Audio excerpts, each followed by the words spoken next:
Bonjour à toutes et à tous, très heureux de vous retrouver pour un nouveau numéro de Particycle sur Motors TV. Le soleil semble enfin bien parti pour illuminer, réchauffer un été qui a pris son temps, on peut le dire comme ça, pour se réveiller. C'est le moment de sortir sa vieille guimbarde ou d'aller s'en acheter une nouvelle, pourquoi pas. Après tout, il y a du lourd dans les concessions depuis quelques semaines. Et là, effectivement, je pense à la MT10, l'Hyper Naked signée Yamaha, une sorte de R1 civilisé, enfin sur le papier du moins, car vous aurez l'occasion de vous rendre compte que la réalité n'est pas toujours aussi simple.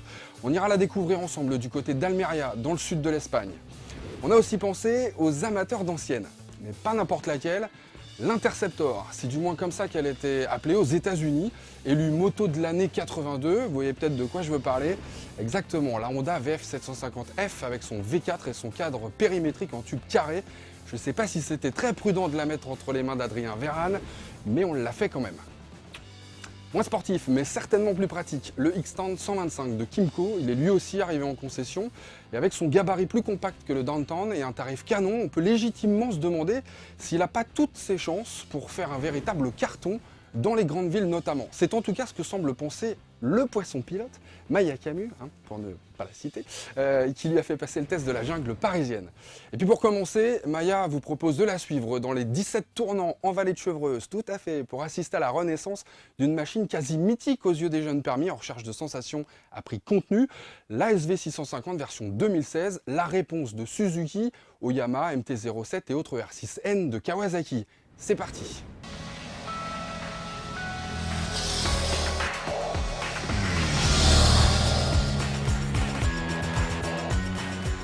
La SV650 fait son comeback en 2016, conservant les bases qui avaient fait son succès entre 1999 et 2005. Dérivée de la Gladius, la SV 2016 pèse 8 kg de moins et son V-twin a été revu pour satisfaire à Euro 4. Pour Suzuki, cette nouvelle SV650 est un retour aux sources. Pourtant, pas de chirurgie esthétique criarde. Le retour au phare fait office d'unique touche vintage, surplombé d'un bloc compteur jouant le rôle de mini saut de vent, assez efficace d'ailleurs. Le réservoir a perdu de ses rondeurs et en contenance à 13,8 litres contre 14,5 litres. La boucle arrière est affinée, le feu arrière dédoublé, repris de la GSX-R 750, met en valeur ses LED. Les repose-pieds pilote et passagers, désormais fixés sur des platines autonomes, sont toutes deux en alu. Le pot d'échappement a gagné en volume et un catalyseur fait son apparition à la place de la chambre basse de la Gladius.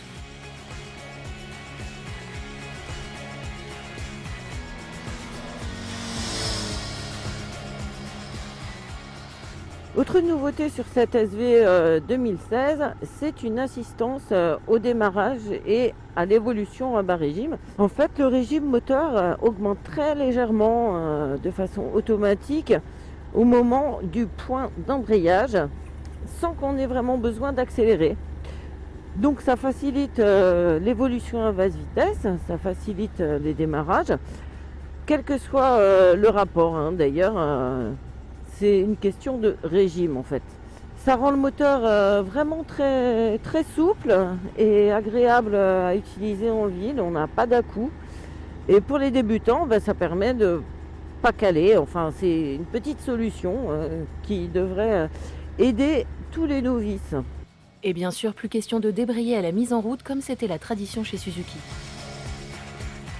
Le poids 197 kg tout plein fait a été allégé de 8 kg par rapport à la Gladius ABS. 3,5 kg à l'échappement, 1 kg avec le nouvel ABS Nissin et 3,5 kg d'habillage. Cette SV650 conviendra à tous les gabarits et les petits pourront facilement poser les deux pieds à plat au sol avec une hauteur de selle de 785 mm et une arcade de selle pas trop large. Les mains tombent naturellement sur le guidon qui est quand même assez rapproché du pilote, un guidon roadster traditionnel. Pour les petites mains, le levier de frein est réglable.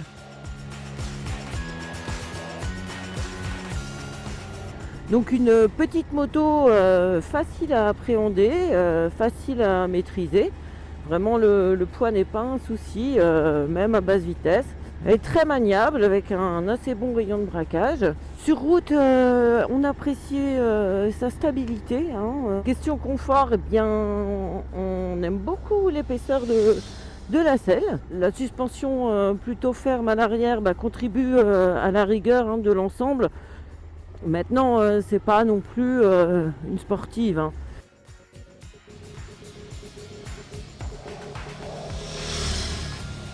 Le V-twin tourne et on entend qu'il a légèrement changé de voie grâce à la nouvelle boîte à air, dont les cornets d'admission sont de longueurs différentes pour accroître le couple à mi-régime.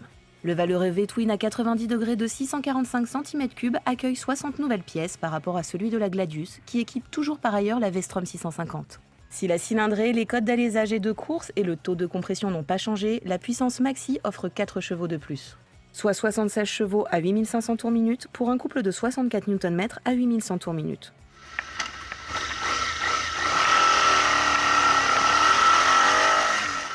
La conso s'échelonne entre 4,5 et 6,5 litres au 100 en fonction de l'usage.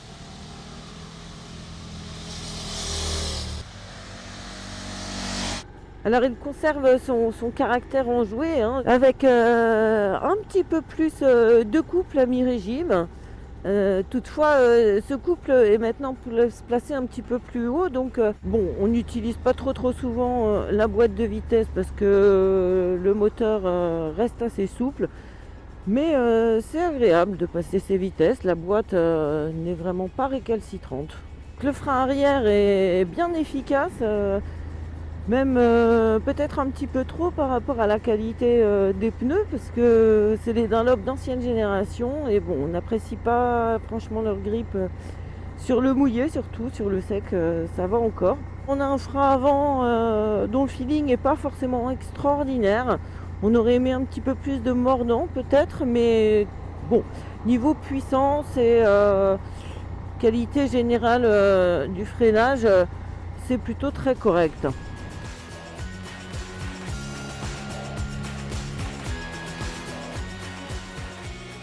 La finition est basique, mais au moins la nouvelle instrumentation numérique issue de la GSX S1000 est complète et lisible. Conso instantanée et moyenne, autonomie en kilomètres, horloge, de trip partiel, tout y est en plus des infos standards et on peut même avoir la vitesse et la conso en miles.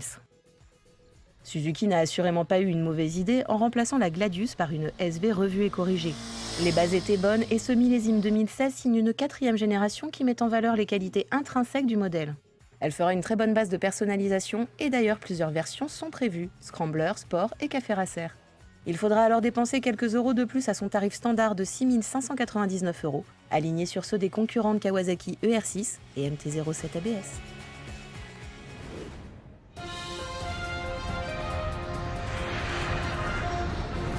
Retrouvons tout de suite Eric en Espagne. Non, je t'assure, c'est pas top. Non, il fait un temps un peu pourri, il y a du vent, tout ça, c'est un peu couvert. Ouais. C'est ça, Attends. Ouais, bonjour. On est en train de bosser quand même, on est à Almeria, dans le sud de l'Espagne. Contrairement à ce qu'on pourrait croire, non, il fait moche. Par contre, la moto, elle est pas mal. Comme vous pouvez le constater, là, on est en présence d'une MT-10. Normalement, ça, MT-10, ça doit envoyer un petit peu. C'est censé être le flagship du Dark Side of Japan. Donc là, on n'est pas au Japon, on est en Espagne. Mais enfin, c'est pareil. On va voir. On va voir si c'est bien. Bon, normalement, c'est bien. Voilà. En tout cas, les conditions vont être un petit peu compliquées au niveau météo. C'est pas simple. Voilà. Attends, non, mais j'ai l'impression que j'étais pas très crédible sur ce coup-là. Non, je t'assure. Non, effectivement, Eric, avec ce soleil, on a du mal à te croire. Avec la MT-10, Yamaha offre un nouveau vaisseau amiral à la flotte Master of Torque. Sur le papier, cette Hyper Naked est une R1 dépouillée de son carénage, mais la réalité pourrait bien être tout autre.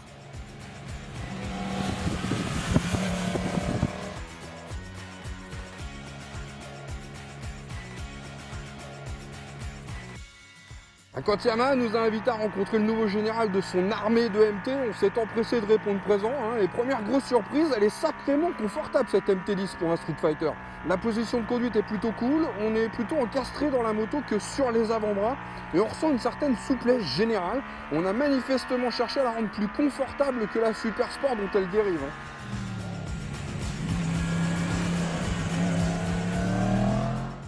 La base de la MT-10 est bel et bien la R1. Le châssis est identique à 60%.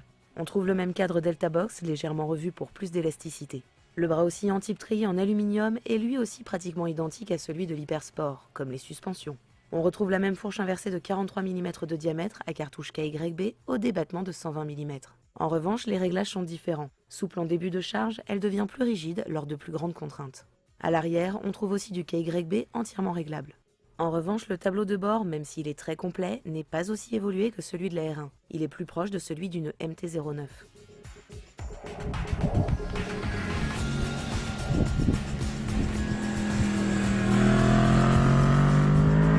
Alors on retrouve le système d'e-mode, donc les différentes cartographies sur cette MT10. S'il propose toujours les modes standard A et B, cette fois le mode standard est le plus sage. Le A renforce le couple à bas et mi-régime, et puis le B ajoute une bonne dose de réactivité à l'accélération en plus. Alors pour le coup, c'est nettement plus marqué que sur les autres motos. Le mode standard est largement suffisant selon moi, notamment en ville. Le mode B rend la MT10 vraiment très sportive et c'est parfait. En revanche, le mode A est à bannir, hein. La coupure des gaz est vraiment trop brutale, ça secoue trop quand on relâche l'accélérateur. Donc vraiment à choisir, je garde le mode B qui la rend explosive, mais étonnamment plus facile à gérer.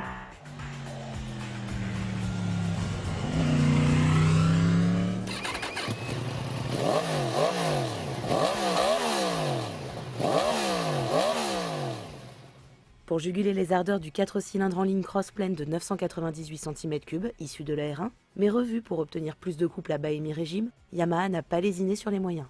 La MT10 est pourvue d'un double disque de 320 mm pincé par des étriers radio à 4 pistons à l'avant et d'un disque de 220 mm étrié 2 pistons à l'arrière. Le tout signé Nissin.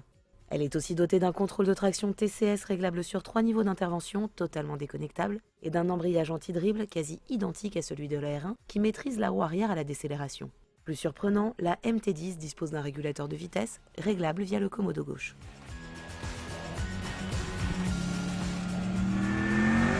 Le plus drôle avec le régulateur de vitesse, c'est qu'il fonctionne de 50 à 180 km/h. 180 km/h en régulateur de vitesse. Ah bon ça? À part en Allemagne, franchement, je vois pas. Mais là, tant qu'à faire, autant profiter des 160 chevaux et 111 Nm de couple pour aller bloquer le compteur. À 264 km/h, s'il vous plaît. Non, c'est vrai, tant qu'à faire. D'autant que la protection de la tête de fourche est plutôt bonne, malgré un côté très torturé. Comme toutes les MT, la MT10 arbore un design très Street Fighter. Les lignes taillées à la serpe offrent une allure très agressive à la dernière née de Yamaha. C'est très visible au niveau des optiques. Le double projecteur monofocus à LED surmonté d'un feu de jour lui aussi à LED donne un faciès qu'on imaginerait très bien dans le prochain Transformers. Pour permettre au pilote d'adopter une position plus droite, plus street, le réservoir est plus court que celui de la R1, mais aussi plus massif pour conserver sa capacité de 17 litres. Cela renforce encore le caractère musclé de la MT10, dont tout le poids semble concentré sur l'avant.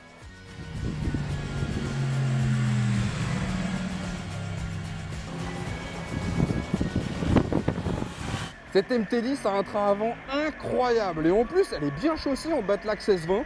Du coup elle est soudée au sol. Il y a bien que le courage du pilote ou son inconscience qu'on viendra à bout. En revanche le freinage, dosable certes mais très puissant, est à manier avec parcimonie. Autant on peut s'autoriser des freinages tardifs, autant une fois inscrit en courbe, il aura tendance à relever la moto. En fait c'est toujours le problème avec ce type de monstre. C'est tellement efficace, tellement facile d'une certaine façon qu'on a tendance à oublier les lois de la physique. C'est pas une mobilette, une moto de 160 chevaux, on arrive vite à des vitesses stratosphériques. Bon, en clair, on a plutôt intérêt d'anticiper, sinon c'est le toujours assuré. Si on n'a aucun mal à faire parler ses gènes de R1, son cadre et son amortissement, moins typé hypersport, peuvent en faire une compagne agréable pour les balades du week-end, voire plus si on puise dans le catalogue d'accessoires proposés par Yamaha. Au terme de cet essai, c'est la polyvalence de la MT10 qui ressort. Des accessoires qui viendront toutefois faire gonfler l'honnête facture de 13 499 patates. Un tarif qui permet à Yamaha de rivaliser sans problème avec une Triumph Speed Triple R à 13 800 € ou une BMW S1000R à 13 500 €.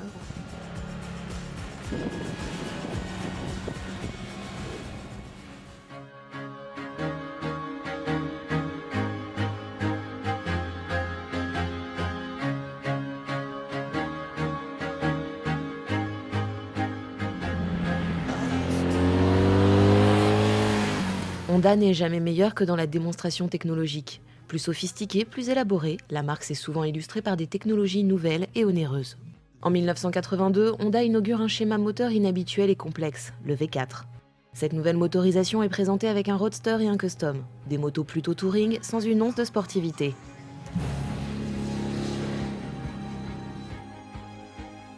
Un an plus tard, en 1983, est commercialisée la VFF. Là, le discours n'est plus le même.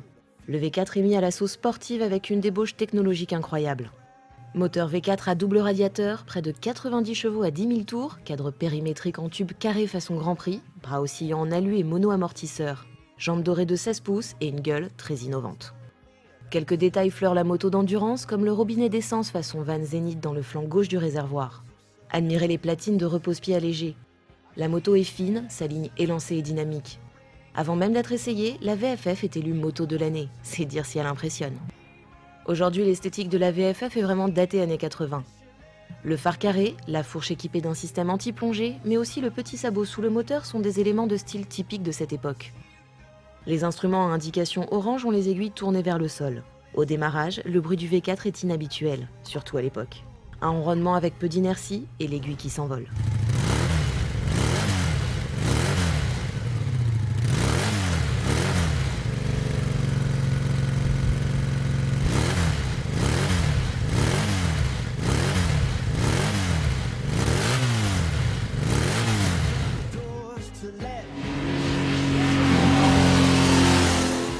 Les commandes sont douces et dosables. Le V4 fait patte de velours à basse vitesse et la 750 se manie comme un vélo. Fine, facile à guider, elle n'est ni pataude ni encombrante. Les premiers mètres sont déconcertants pour une 750 de presque 90 chevaux.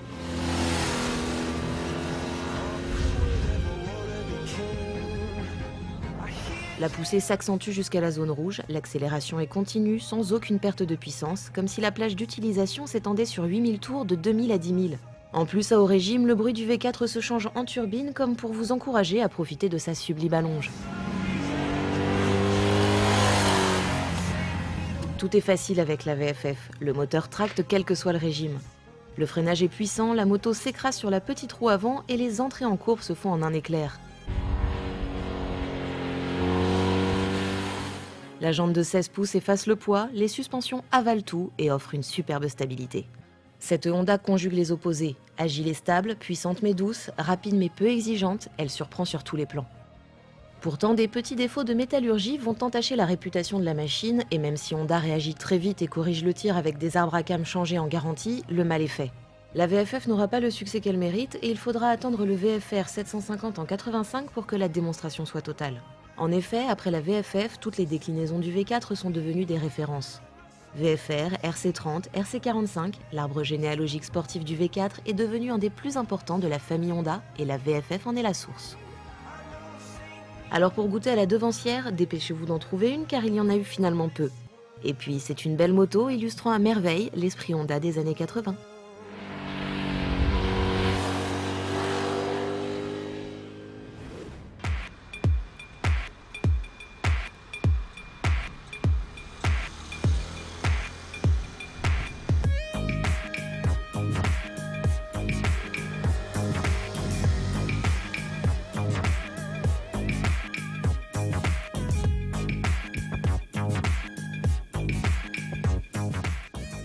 Le Kymco X-Tone 125 arrive en 2016 pour assurer la relève de l'emblématique Ding Street. Depuis le Downtown, lancé en 2015, Kymco monte en gamme et soigne sa signature visuelle. Le design et l'adaptation au marché européen tiennent une place de plus en plus importante dans le développement des produits, et cela se voit.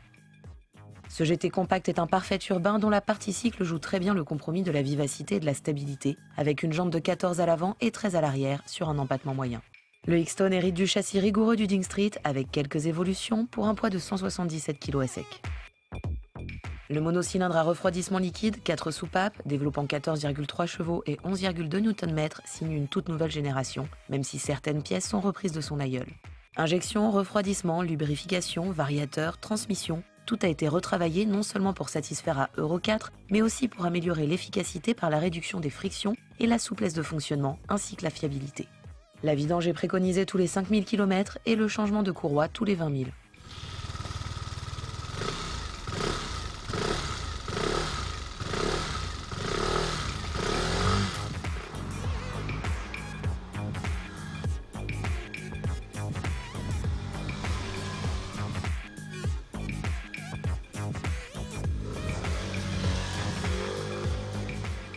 Le X-Tone arrive en France dans sa version 125 uniquement pour le moment. On a vraiment de la réactivité à bas régime. C'est pas non plus un foudre de guerre, mais on décolle vraiment bien en feu. Et surtout, ce qui est intéressant, c'est qu'on conserve cette disponibilité sur toute la plage de régime. Même en reprise à 90 sur l'autoroute, il ne vous laissera pas tomber pour dépasser un camion. Donc ça, c'est vraiment chouette. Et ce moteur, eh bien, il vous emmène sur voie rapide jusqu'à 105 km/h chrono. Il a un super rayon de braquage. On se faufile sans souci entre les voitures. Donc voilà, c'est ce gabarit à la fois conséquent, valorisant, mais qui conserve une bonne maniabilité, avec un poids bien réparti. À l'avant, les feux effilés du Xton ne sont pas sans rappeler ceux du Honda Forza 125, tandis qu'à l'arrière, le X à LED signe le nom de famille des X-Sighting. Le style est plus agressif que celui du Downtown, le gabarit plus compact. Le Xton a presque quelque chose de sportif et la finition est nette et sans bavure. Le coffre éclairé mais non moquetté s'ouvre au contacteur et accepte un casque intégral à l'arrière et un petit jet à l'avant, grâce à l'envers de la selle très creusé, car la soute en elle-même n'est pas très large ni profonde. Dans la boîte à gants à gauche du guidon, non verrouillable, se niche une prise USB.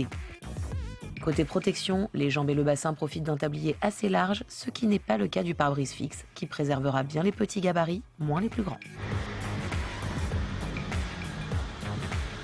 On a vraiment de la place au niveau des jambes. Bon, il n'y a guère que les plus grands qui pourront peut-être encore être un petit peu gênés par cette ergonomie un petit peu taïwanaise, avec un guidon qui revient beaucoup vers le pilote et des marchepieds assez élevés finalement. On note tout de suite une selle bien moelleuse qui cale bien vraiment le dos. Mais ça aussi, ça vaut pour les plus petits pilotes. Les plus grands pourront moins se reculer. Bon, un petit peu moins confortable. Sont toujours les amortisseurs à l'arrière, un petit peu fermes, mais rien de catastrophique. Au poignet, le bouton de warning est bien placé à l'index droit et les leviers sont réglables. Le bouchon de réservoir, sous une trappe sur le tunnel central, s'ouvre avec la clé de contact, mais n'a pas de charnière. Le remplissage à la pompe ne pose pas de souci de refoulement. Enfin, Kymco conserve son contacteur classique avec volet anti-effraction et ses clignotants sonores, très sonores. L'instrumentation un peu triste se compose d'écrans numériques enserrés par 2 cadrans analogiques pour la vitesse et le compte-tours. Les infos défilent grâce à des boutons relativement accessibles situés sous le tableau de bord. Totalisateur, 2 tripes partielles, horloge, température moteur et extérieure, jauge de réservoir, tension de batterie, mais pas de consommation moyenne de carburant, un peu dommage. Vous savez qu'avec Euro 4, pour les 125, à partir de 2017, c'est soit freinage couplé, soit ABS. Et là, donc, on a droit à un freinage couplé. Il est tout à fait convaincant, ce freinage couplé au levier gauche qui agit sur l'avant et sur l'arrière. C'est dosable, c'est ni trop dur, ni trop spongieux. La puissance est là, c'est progressif, en même temps suffisamment mordant. Pour la ville, c'est vraiment parfait et il reste très stable aussi sur l'autoroute. Donc il est finalement très polyvalent ce X-Town.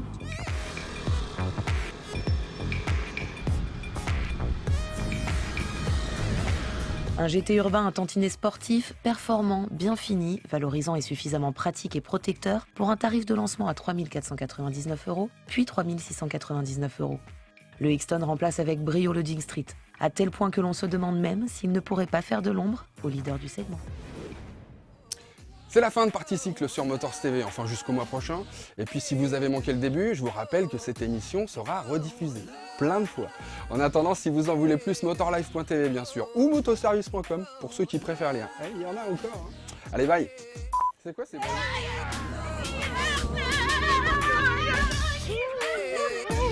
Il paraît que c'est mon anniversaire. C'était il y a 2 semaines. Ça fait 2 semaines que ça dure. Au secours. Ils m'ont littéralement bavé dessus. C'est une horreur.